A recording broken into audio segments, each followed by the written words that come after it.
salaamaaleykum mbokk internet ñu ngi leen di nuyu di leen ziar di am contenté dellu si waat comme ni ñu koy defee tout le temps seen numéro Une Heure Chrono ñi ngi ci waayoon bi ba tey gis ngeen keroog émission bi nga xam ne defal nañ ko ak Mo Diba bu li xew Maroc ngeen gis réaction yi nga xam ne am nañ ko tey nag on va parler un peu diplomatie dalal benn ndaanaan boo xam ne boo ko gisee di ngeen xam ne ki ñu dalal du ko ndaw comme moo di comme ni ko Balla waxee. Abdoulaye Diop il s'appelle, il est le président de la Fédération des associations subsahariennes nga xam ne mi ngi koy diriger n'est-ce pas c'est ça dañ koy bàyyi mu présenté wu après ñu ñëw ak moom ci waxtaan bu yaatu ci question d'actualité yi nga xam ne ñi ngi koy gis di ko suivre ci dëkk bi.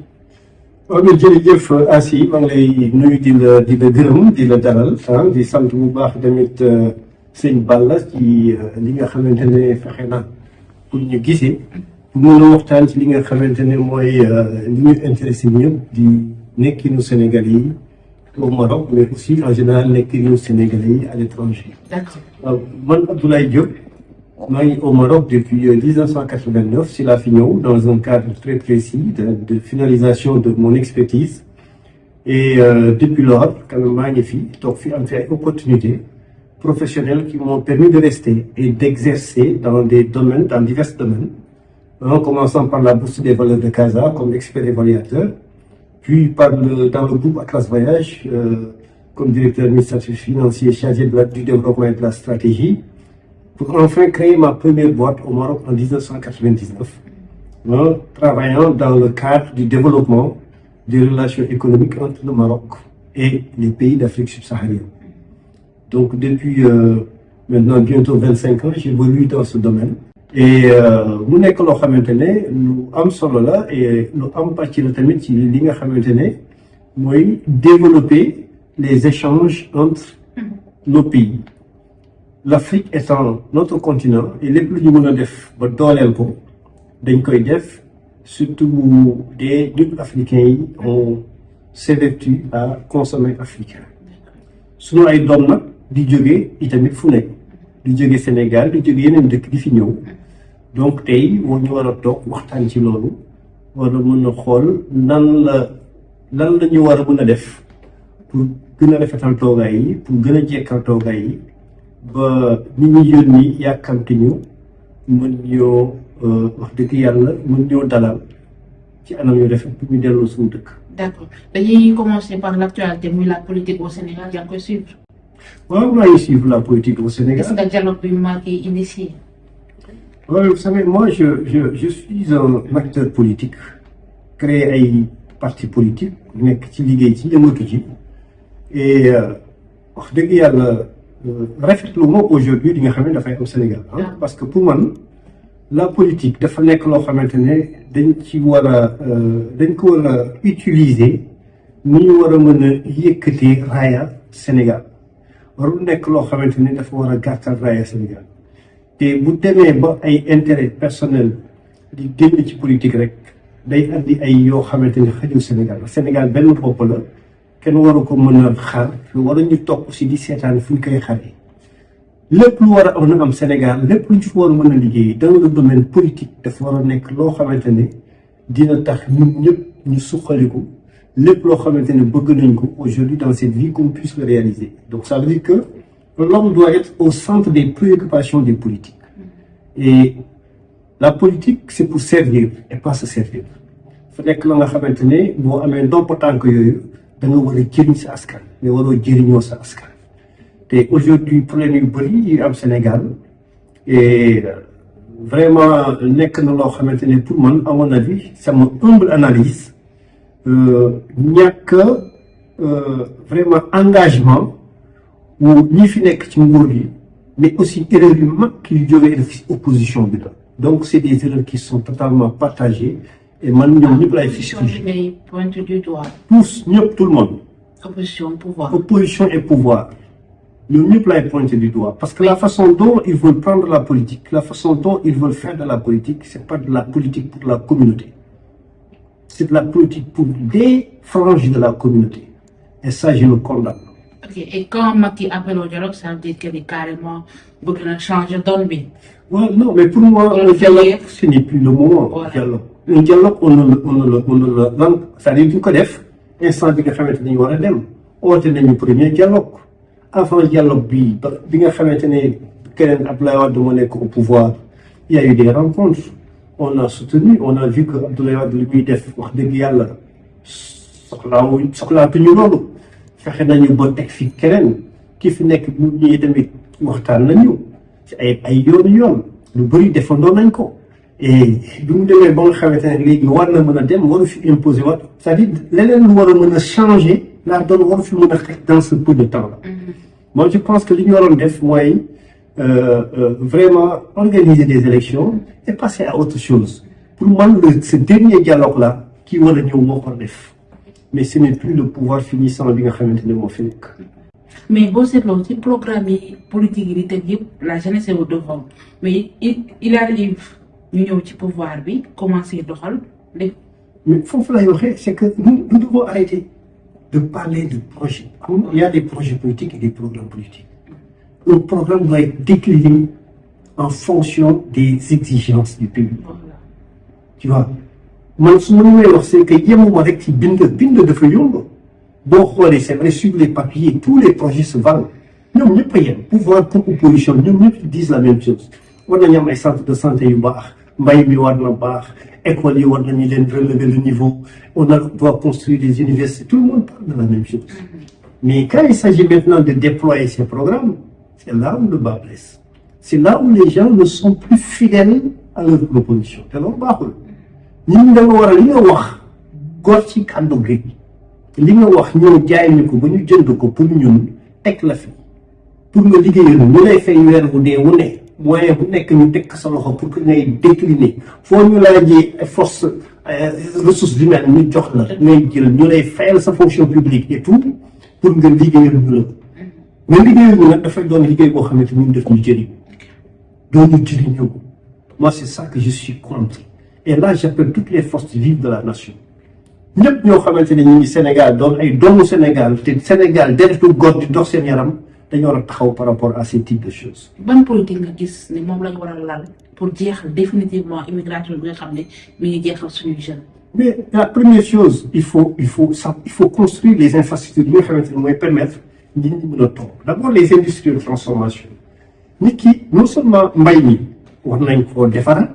war nañoo dooleel mbaykat yi ba nga xamante ne li ñuy dundee war nañ ko mën a bay exporter mais loolu ñuy bay dañ ko war a mën a am ay industrie de transformation mooy tax ngay jox valeur ajoutée sa ay produits pour mën di ko exporter sax di am ay devises mën di fay sa ay dettes yemul ci loolu tey aujourd'hui lépp la nga xamante ne c'est-à-dire lal na ci impôt au Sénégal dañ ko war a organiser de sorte que l'État puisse réutiliser mais de façon efficiente yi nga xamante ne moom lay jël ci ay impôts yooyu ci nit ñi ak ci structures yi réinvestir ko ci dëkk yi te les investissements yi ñu def mu bañ a doon ay investissements de prestige nga doon des investissements productifs yoo xamante ne investissement yooyu dina tax ñun suñu valeur ajoutée au niveau du pays dina tax lépp li nga xamante ne ñu ngi koy def mu gën a mën a sortir aujourd'hui on a beaucoup de secteurs d'activité on a la pêche elle est sous-équipée. Nous, on est encore dans une temps, ñu tolluwaat encore ci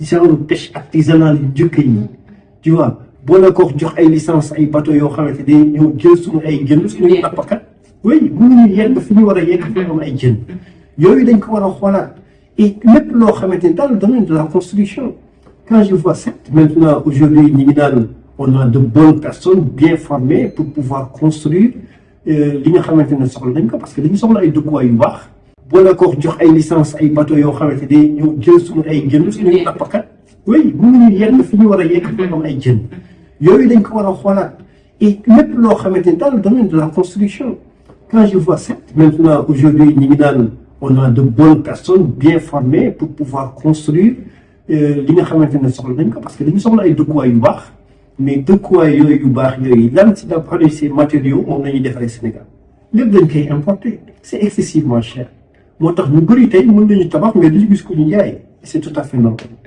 aujourd'hui l'économie sénégalaise dañ ko war a defaraat dañ ko war a réorganiser waat mais vraiment en fond ba nga xamante ne tey ku ci nekk li ngay am xas néew war naa laa mën a jëriñ mais tey da nga gis ku liggéey ba weer dee mais du ko jëriñ parce que li mu liggéey ba am ko tey weer wi fay la ko ay boru weer yu bëri mu weesu.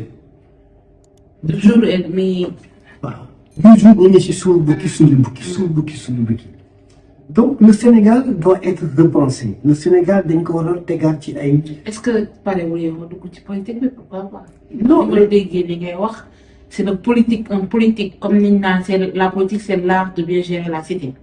Et tu parles politique, est-ce que c'est pas le moment d'intégrer la scène politique? Je suis dans la scène politique depuis très longtemps.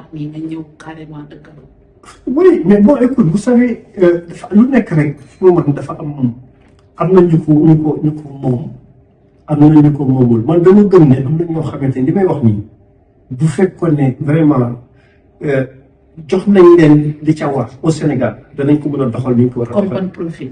Mais écoute, je ne veux pas citer de nom.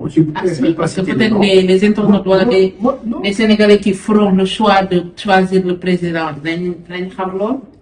Tu veux entendre la vérité? ñi fi nekk ñi kenn doyul ci. Même les candidats. sama bopp rek moo doy ñi fi nekk nii.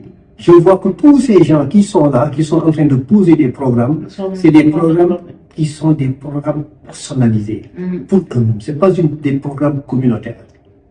Tu vois?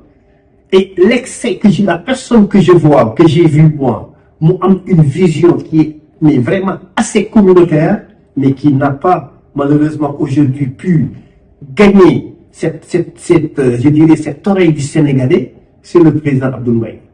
C'est le seul aujourd'hui que je vois qui a une vision qui vraiment qui cale avec ce que ce dont le Sénégal a besoin pour se développer.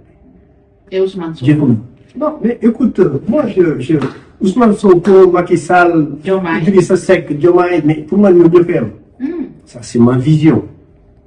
Moi, je parle de ma vision de la politique. On parle politique, on reste un peu sur le cas Sonko. Oui. Sur le cas Sonko, il y a peut-être loin du Sénégal, mais sur le cas. Je suis tout ce qui se passe au Sénégal. Et comment tu as trouvé l'ordre? Mais écoute, pour moi, tu sais. Analyser le quoi? Moi, je n'aime pas analyser des personnes. Pas la personne, moi, je analyse des trajectoires. Le cas. Mais le cas, c'est quoi? Le cas, quand tu me ramènes, là, tu vas me ramener à la personne. Et moi, je n'aime pas juger des personnes. Non, je ne te demande pas de juger de la personne. Mais si, parce que là, quand tu me dis le cas Sonko. Non, le cas Sonko, madame, la personne de Sonko, pas le politique, pas le personnage de Ousmane Sonko, politique, bi. Avec l'im drainé. Voilà, le cas Sonko. Moi, Sonko, moi, je dirais que Sonko, quand vous me parlez maintenant ça dit pas de Sonko, mais vous me parlez de l'idéologie. De Pastef. Moi, ce que j'ai apprécié en cela, en cette idéologie, c'est le fait de remettre les jeunes, c'est-à-dire d'abord, de faire que jeunes intéressés aussi politique, sur la chose politique. L'idéologie a aussi permis de nous diriger diriger lu bëri yee nañ ko ci ñoom. Tu vois tax na ñu gën a sulli ay yu bëri yu suuloo. ay mbóot yu bëri. C'est extrêmement important tax na ñu weer bu bëri loo xamante ne c'était opaque. C'est extrêmement important. Tu vois et aujourd'hui moi je me dis personnellement la trajectoire bi nga xamante ne cette idéologie commencé woon na ko bu doon continuer woon nañu ko doon na gën a neex. c'est-à-dire l'idéologie ñi si nekk c'est ce qui compose. mais dañoo jékki-jékki rek tegg yoon. waaw il y a eu pour moi il y a eu des problèmes parce qu'à un moment donné c'était beaucoup plus comme on dit du gatsa moi c'est des choses yoo xamante ne pour moi c'est pas de la politique. C'est pas de la politique. Ça, c'est des choses qui sont beaucoup plus des types de règlements de bipolarisation qu'il ne fallait pas faire. Ça, c'est ma vision de la chose, comme je le dis. Moi, j'ai beaucoup apprécié le fait qu'on a remis les jeunes dans la chose politique, le fait qu'on leur a appris à prendre leurs responsabilités. Mais quand je me dis, man, que je suis contre le système aujourd'hui. J'épouse cette vision parce que c'est le système qui a amené que nous nous soyons mis en face, politiquement parlant. tey bu ma xëyee tey ubbil bunta Pape Diop ubbil bunta Barthélémy Dias ubbil bunta de Croix. ci système ñu ne ko mais il faut se dire la vérité. Je ne peux pas condamner une chose et en même temps l'adorer et dire que je vais cheminer avec ces gens. Il faut qu'on dise la vérité. Mais pour moi, quand on met un combat contre une chose, mais il faut que ce soit un combat fondamental. Tu vois, un combat fondamental. Je suis contre le système. Je suis contre le système. D'accord. Et je suis contre tout ce qui est autour du système. Mais du moment où contre le système, je me lève pour aller rendre visite à un président Abdoulaye Wade qui était le système. Je me lève, je vais aller m'associer à d'anciens ministres de ce système. Et nous savons que Macky Sall est un produit du système de Abdoulaye Wade. De tout dans comme ça, de l'eau du système, il est venu. De tout. Nous sommes tous, donc on n'est jamais sortis du système. C'est clair.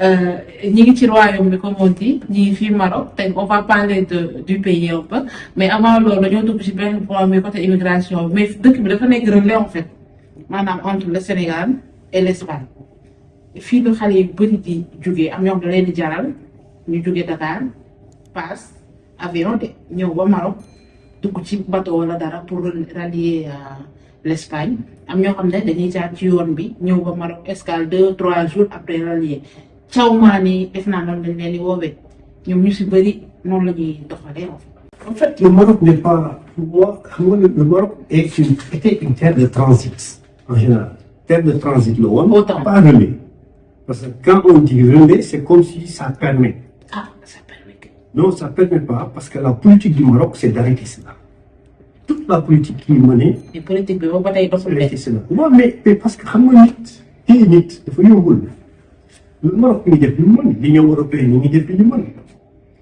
mais li ñu war a def dëgg c'est pas au Maroc c'est pas à l'Union européenne c'est au Sénégal comme li may wax liggéey la bu ñu war a téye nit ñi tey bu ma amee tey li ma soxla tey man Abdoulaye Diop bu doon am naa ko Sénégal du ma jógee Sénégal ñëw toog fii j'ai investi dans ce pays au Maroc j'ai beaucoup investi dans ce pays mais ce que j'ai investi dans ce pays mais j'aurais été beaucoup plus en sécurité def ko sama dëkk toog fa lié à la promotion de mon pays mais la plateforme bi nga xamante ne moom may permettre d'exprimer wu fii la nekk Maroc je suis un immigré marocain aujourd'hui je réside ici mais je suis un immigré sénégalais vous voyez donc les Sénégalais qui viennent il y en a qui viennent qui s'installent il y en a yoo xamante ne dañ fi ñëw pour liggéey am na ñoo xamante ne jàng ba pare waroon mën a trouver ici des opportunités ñu toog liggéey parce que la création de l'emploi elle est là actuellement. Et quand même, qu'on le dise, il y a une convention d'établissement qui a été signée entre le Maroc et le Sénégal. Depuis 1964, nous en sommes à la 60e année, et qui fait que le Sénégalais est assimilé à un Marocain, et le Marocain à un Sénégalais. Et en 5 ans, li nga xamante ne mooy régime marocain bi ñun moo ñuy régime amuñu problème yi yeneen nationalité am fii au Maroc. Le problème de racisme. Non, le racisme. Je ne trouve pas qu'il y ait de racisme. Si, non, il n'y a pas de racisme pour moi. Pour moi, c'est nous qui provoquons le mal. Ah bon? Parce que nous, ce qui est extraordinaire, moi je suis là depuis 35 ans.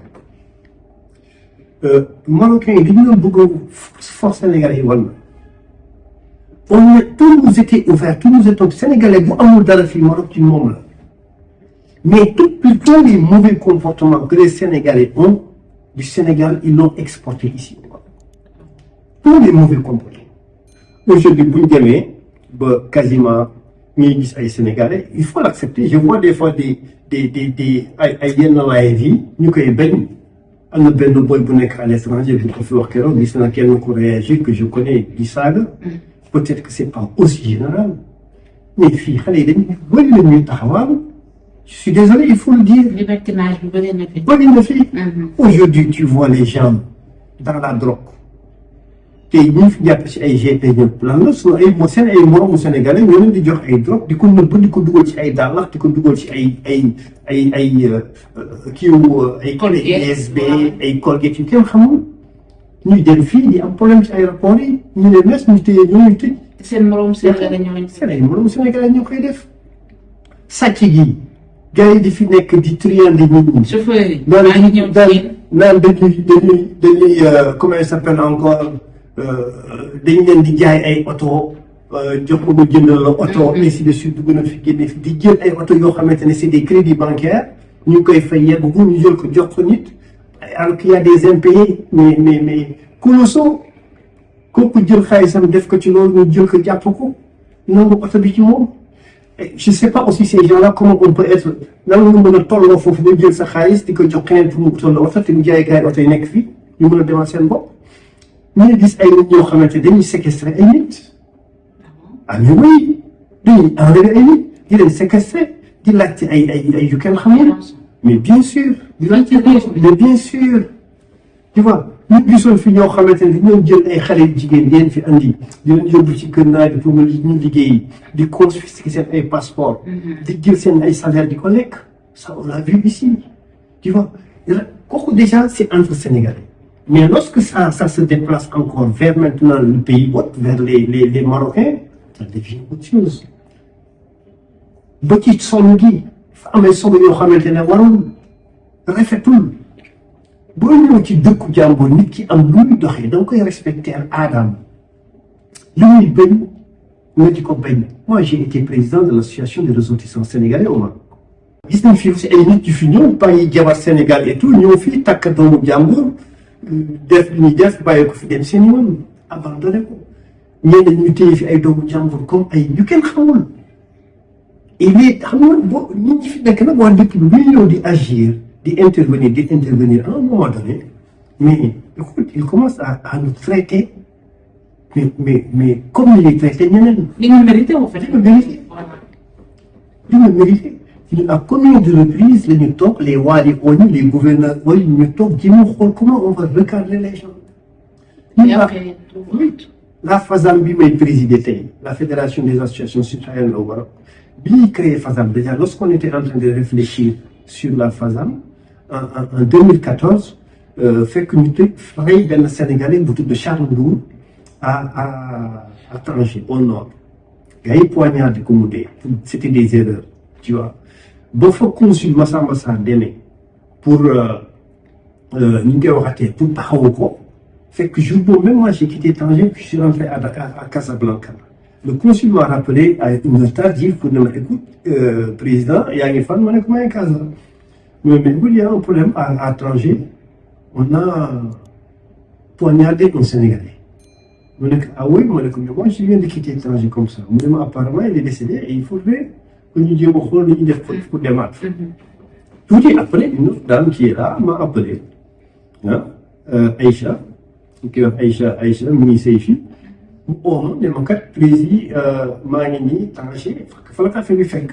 mais moom voilà dafa am loo xamante ne daf fi xew mi ngi nii dugg na fi génn fi mu ne ko oui ñu ne mu wér bon consul xëy fajar dem man moom jël rendez-vous fajar fii si consul général bi fii si plutôt si wilaya bi ak le wali je suis allé toog ak moom waxtaan bi ñu toogee waxtaan il m'a parlé d'une jéem a jàpp ni la ñu war a mën a def ba mën a on va résoudre ce problème-là dañu jàpp ki def lii ainsi de suite expliqué loolu ba pare mais maintenant il faut qu'on essaie de se regrouper en communauté boo xamante ni c'est le Sénégal mooy être le leader parce que le Sénégalais xam nañ leen xam nañ li ñu représenté xam nañu nan la ñu mel et ñun yéen la ñu gën a xam dañuy liggéey ndox yéen ci fànn bi jéem a diriger les autres communautés foofu la FASAM jógee te loolu li mu ci xalaatoon tamit mooy que ñu fexe pour ñoom l'exemplarité du Sénégal.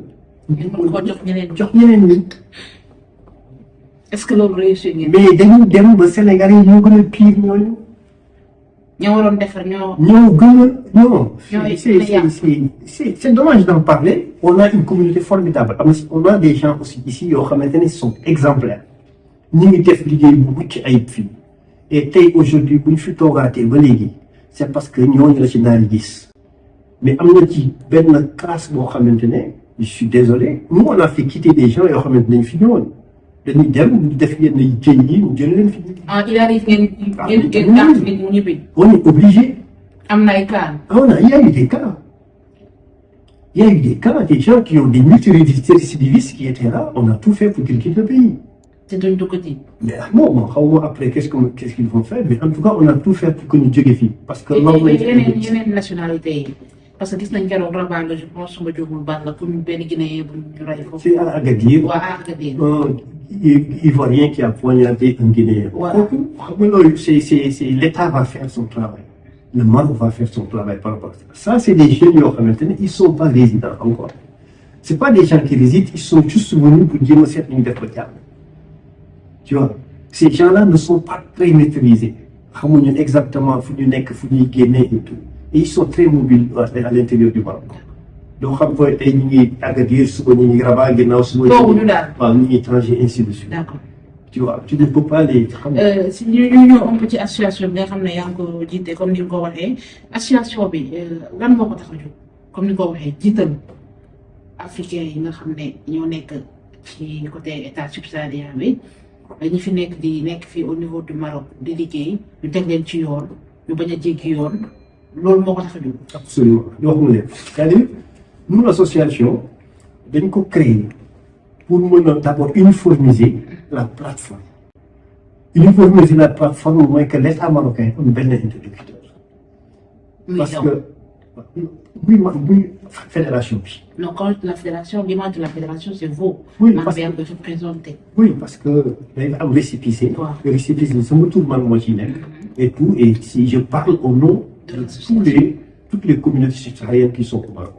Donc ñun on a c'est-à-dire l'État marocain dafay am benn interlocuteur yi nga xamante ne c'est des décisions qui doivent émaner d'en haut ñun ñoo ko war a jël ñoo ko war a négocier wàcc ko sur les associations parce que les différents présidents d'associations ñoom ñooy siéger au niveau de on est 23 personnes nous siégeons au niveau du comité de direction FI ñun ñooy gérer cela.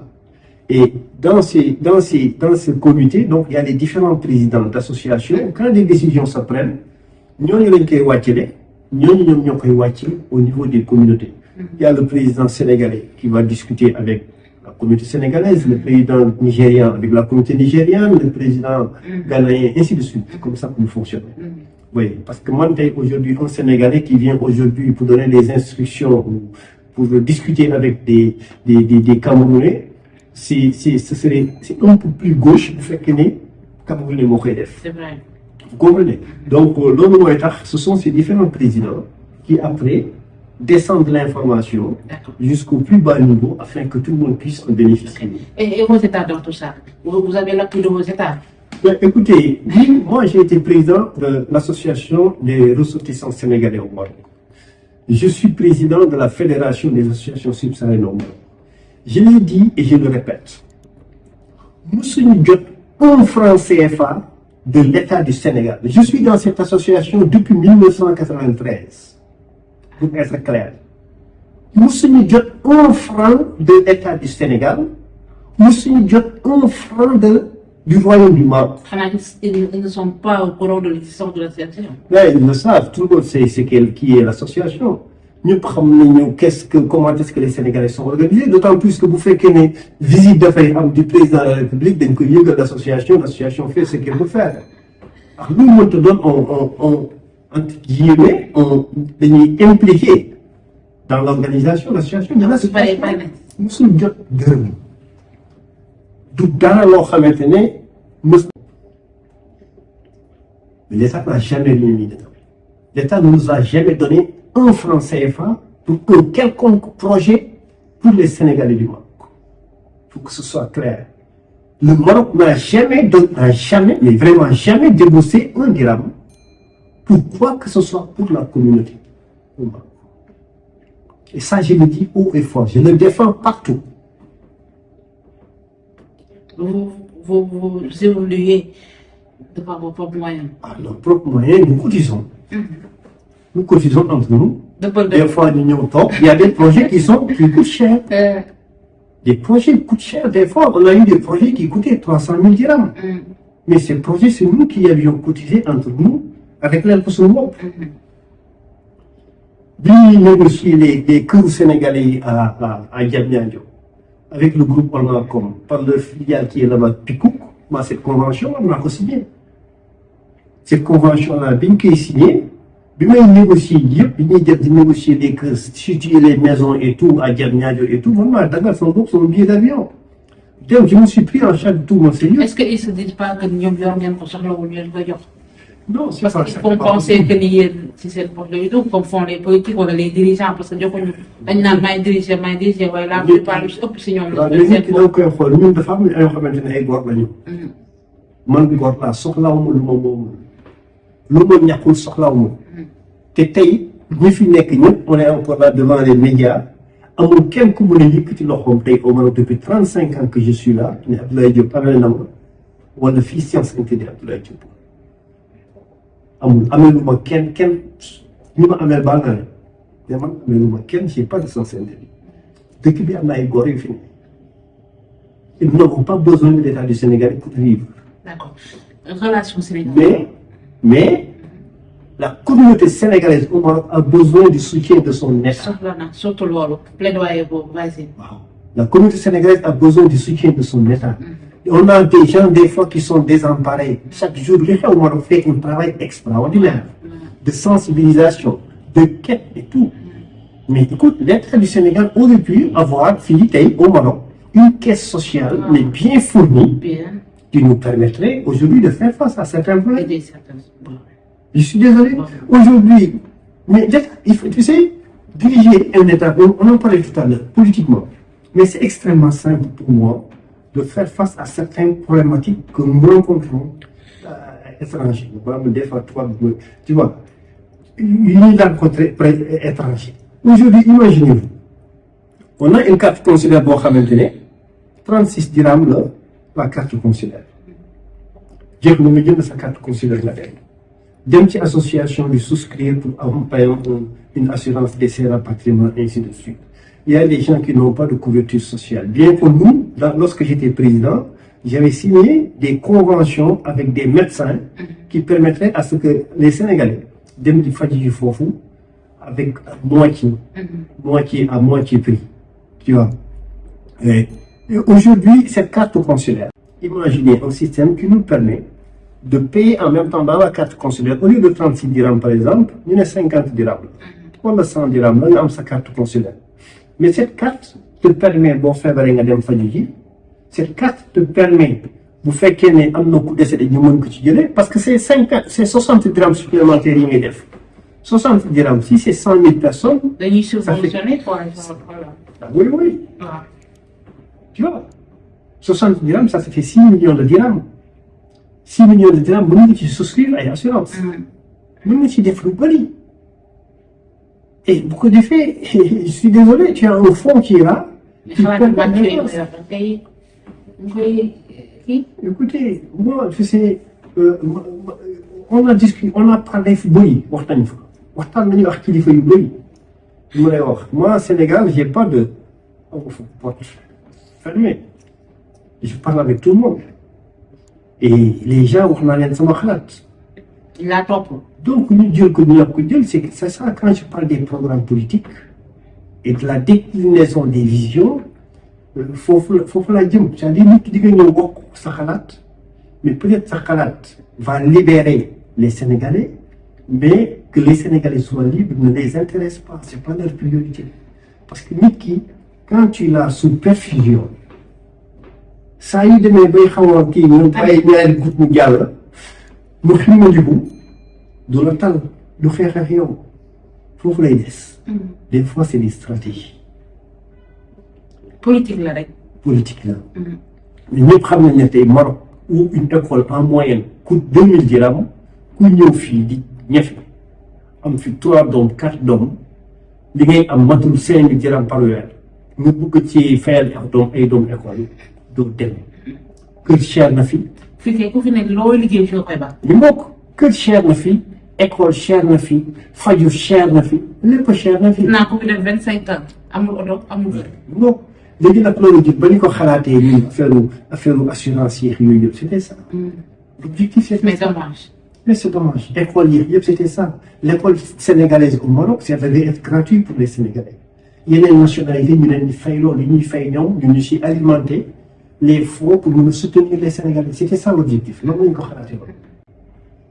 mais malheureusement wax nga ko sànq xam naa waxtaan boobu neex na te parce que ki ñu amal ndaanaan la ba pare macha allah xel bi màcc na lool relation géopolitique Sénégal Maroc wax nga ko sànq.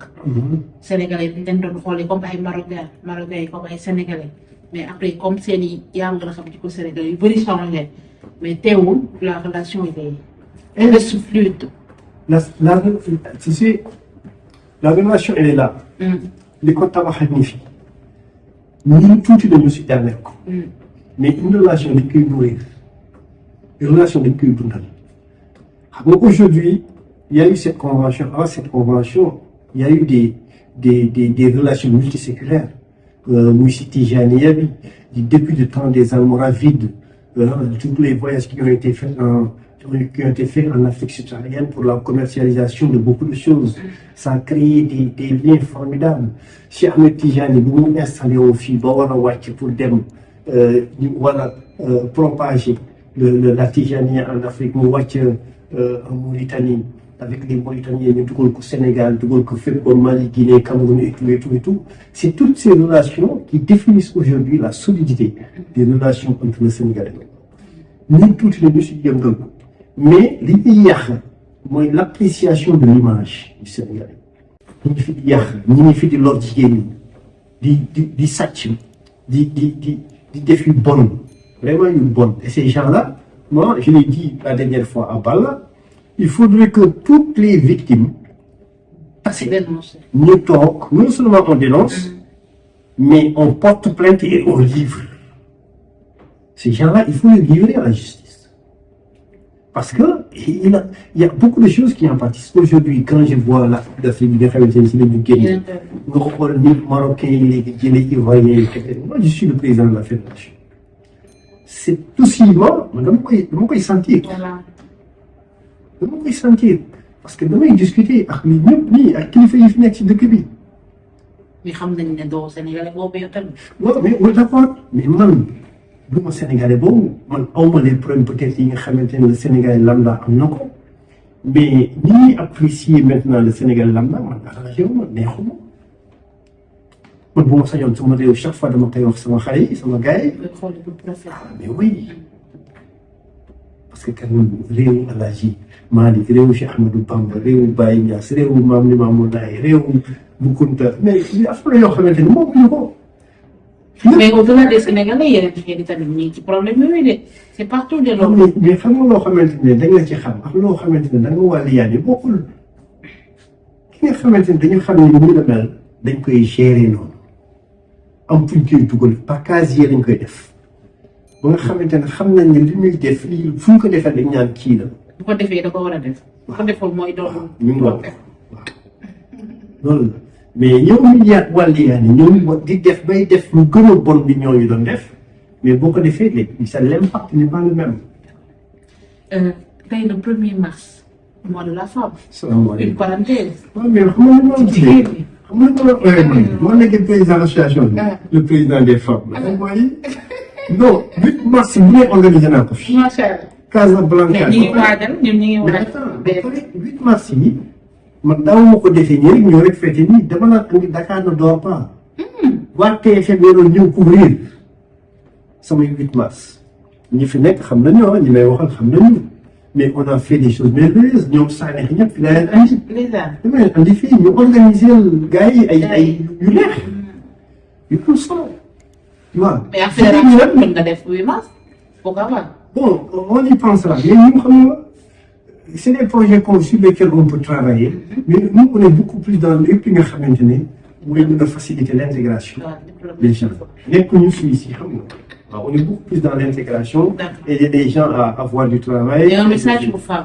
Mais aujourd'hui, on dit qu'il y a là, man damay sant jigéen ñi, di leen dolli sant parce que àdduna wax dëgg yàlla am na foo xam ne foo tolloo jigéen ñi sax.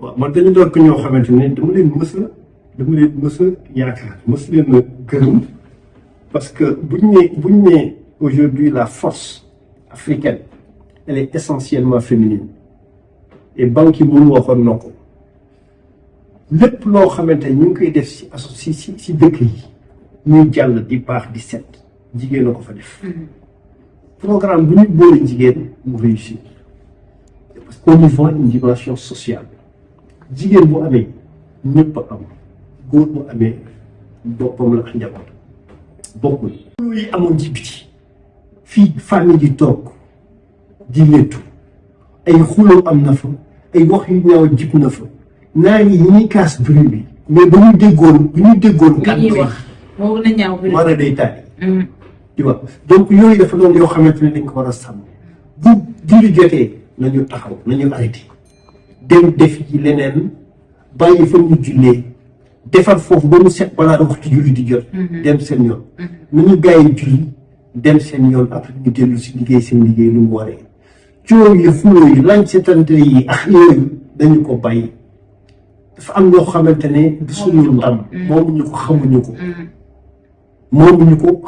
ko coow yi ñuy yiiw nañu bàyyi yi ñuy sol boo nekk ci dëkk boo xamante ne dafa am benn vertu c'est pas parce que yenn marocains yi ñu ngi koy def rek ñun dañ ko war a def non moomuñu ko bu ñu topp roy moom dañuy roy li baax au contraire bu ñu ñëwee fekk loo xamante ne warul ñun buñ ko remarqué dañu war def lépp ba loolu bañ a doon luy sim wala luy napp waaw dañ ko war a dindi mais dañuy bàyyi di exposer suñu bopp am na yoo xamante ne péjorativement dañ naan ñekk yi ñoo ko doon def ñekk ñoo doon sol yenn yi di solo di bàyyi sa cër yi bi ci ainsi de suite vraiment dafa am loo xamante ne rafetul. sedd bi ci réew bi fi bàyyi say cër bi. waaw am na yoo xamante ne dañ ko bàyyi nañu bàyyi il faut se couvrir te nañu fexe yiw nañu fexe ba lu bëri ñu moytu ko waaw ñu ngi leen di ñaanal nag di leen yokk ngërëm di leen ñaanal jàmm yàlla leen yàlla taxawu yàlla leen yàlla musal lépp lu ñu nekk yàlla ñu ci yàlla may dam weer bii seen weera yéen jigéenu sénégalais yi nekk Maroc yàlla na leen yàlla may lu ëpp seen njot leen fi tax ñëw yàlla leen ko yàlla defal jërëjëfati soxna Asi maa ngi lay gërëm yow tamit di gërëm sëñ Balla bu baax a baax a baax yàlla na la yàlla defal li nga bëgg te yàlla sutura barkeel lépp rek ci kaw ci kanam macha allah kooku Ablaye Diop lañ koy wax dégg ngeen waxtaan bi nga xam ne jug na fi muy lu sell loo xam ne borom xam-xam buy wax xam na li muy wax xam na fi mu koy jaarale et c'est un bien bon politique bëggoon nañ nag mu ñibbi si Sénégal après mu gérer affaire yi comme ni mu ko waxee rek Sénégal femme sénégalaise du Maroc yi ñu ngi leen di ñaar aussi ñoom ay jàmbaar lañ am na ñu ci nekk dafa leen seen ñoom ci marché bi ci rue yi ñuy fayat ngir bëgg a yóbbu dara réew ma di si jaaree di masaw bu baax mais mu doon fay nga xam dañ ko poignardé parce que c'est le mot de la femme du loolu lañ bëgg rawatina journaliste yi nga xam dañuy def seen liggéey loolu lañ soxla aussi liberté d'expression lañuy ñaan moom lañ bëgg moom lañ war a am ba lu tax ngay def sa liggéey dara lu safaan moom la cee fekk di ko masaw bu baax di ko ñaanal mu jug ci jàmm dellu si waat ci jàmm ci plateau yi ndax foofu mooy place am di leen jox dig daje prochainement ci beneen numéro ak beneen invité sur Télé Sénégal spécial Maroc Balla Mboup jërëjëf